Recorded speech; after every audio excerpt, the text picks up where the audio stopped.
जंगल की जिंदगी कितनी खतरनाक हो सकती है। पेड़ों की गहराई में बना आश्रय चाहे कितना भी सुरक्षित क्यों न हो, छिपे हुए बाघ और खूंखार भेड़िए कभी भी रास्ता रोक सकते हैं। अगर जरा भी लापरवाही हो जाए तो पता ही नहीं चलता कौन किसका शिकार बन गया। जंगल में जिंदा रहने का उस्ताद डैनियल पहले ही यहाँ कई ठिकानों का मालिक बन चुका था। गहरी मिट्टी के नीचे और पेड़ों के बीच बने उसके आश्रय लाखों दर्शकों को आकर्षित करते थे। लेकिन जगह की दिक्कत ये थी कि भेड़िए अक्सर रात में आसपास मंडराने लगते। अपनी सुरक्षा के लिए उसे अपनी पुरानी जगह छोड़कर एक और सुरक्षित स्थान की तलाश करनी पड़ी। वह और उसका कुत्ता लंबा सफर तय करते हुए एक ऊंचे पुराने पेड़ के पास पहुंचे। पेड़ के नीचे एक छोटा सूखा तना पड़ा था। अंदर से तो वो बहुत पहले सड़ चुका था, लेकिन अभी भी इतना चौड़ा था कि उसमें जगह बन सकती थी। डैनियल को तुरंत एक आइडिया आया, क्यों ना इसे ही नया आश्रय बना लिया जाए। विचार आते ही उसने अपने औजार निकाले और तने पर रेखाएं उकेरनी शुरू की। फिर हाथ वाले ड्रिल से उसी जगह एक छोटी सी खाई बनाई। फिर उसी छेद में आरा डालकर काटना शुरू किया। अब यही हिस्सा प्रवेश द्वार बनेगा और जरूरत पड़ने पर इसे दरवाजे की तरह बंद भी किया जा सकेगा। यह सचमुच दोनों दुनियाओं का सबसे अच्छा संगम था। लकड़ी का दरवाजा उठाने में थोड़ी मशक्कत तो हुई, लेकिन जैसे ही डैनियल ने उसे खोला, उसे पता चला यह तो अंदर से पूरा खोखला है। बस थोड़े बहुत सुधार और मरम्मत की जरूरत थी और फिर वह यहाँ लंबे समय तक रह सकता था। उसने पहले अंदर का मलबा साफ किया और पीछे की ओर से रास्ता खोला, लेकिन अंदर झांकते ही समझ गया जगह बहुत छोटी है। यहाँ तो कुत्ता भी मुश्किल से फैल पाएगा। इसलिए उसने तय किया कि इस आश्रय को जमीन के नीचे छिपाया जाएगा। काली मुलायम मिट्टी खोदने में आसान थी।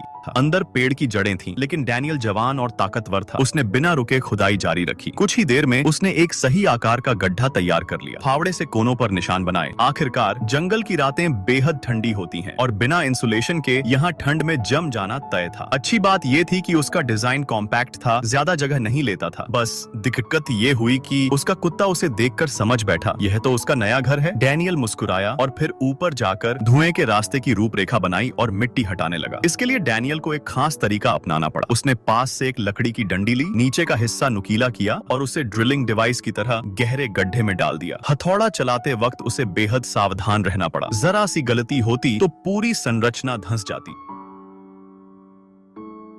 लकड़ी जुटाते हुए उसे पास ही एक खोखला पेड़ का तना मिला, बिल्कुल परफेक्ट। चिमनी के हिस्से में अभी निर्माण सामग्री की कमी थी, तो यह खोज काम आ गई। चिमनी लगाकर डैनियल पास की धारा पर गया, वहां से पानी लाया और सूखी घास मिलाकर एक गाढ़ा चिपचिपा मिट्टी का मिश्रण बनाया। फिर उसी मिट्टी को चिमनी के अंदर और बाहर दोनों तरफ अच्छे से लगा दिया। तभी हल्की बर्फ गिरनी शुरू हुई और ठंडी हवा बहने लगी। डैनियल ने तुरंत कुछ लकड़ियां जुटाई और चूल्हे में आग जलाई। अग्नि की गर्म रोशनी में उसने धीरे धीरे अपने बिस्तर का फ्रेम तैयार किया। अब सिर्फ एक चीज की कमी थी, छत। आराम करने का वक्त नहीं था। उसने जल्दी से मोटी लकड़ियां ढूंढी और उन्हें ऊपर की छत के रूप में बिछा दिया। लकड़ियां इतनी मजबूत थीं कि उनके टूटने का जरा भी डर नहीं था। अगर सैकड़ों